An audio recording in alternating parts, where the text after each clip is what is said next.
2014 Honda Civic, and as you can see, this has 6% air in it, so that's a pretty high percentage of air.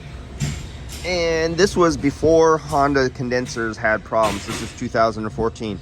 At 2016 is when they changed their condenser manufacture process, and all the condensers, well, not all, but a big majority of their condensers started leaking. So when you see these early Hondas, they'll usually be clean unless there was actually damage to it or some saltwater corrosion. But 6%, that's pretty high, and that's why it's good to have a refrigerant analyzer. It's not contaminated with other refrigerants, but it's high. All right, that's all I want to show you is why you test your refrigerant. Because remember, this refrigerant with this amount of air is going to go into your recycle machine, and your recycle machine has to have the ability to remove that air.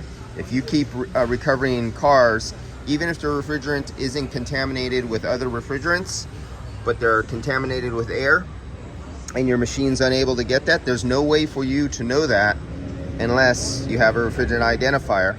Or there is the PT chart method, but that's at a stable temperature. You have to have accurate testing methods, not an infrared gun, and an accurate gauge, not an accurate analog gauge.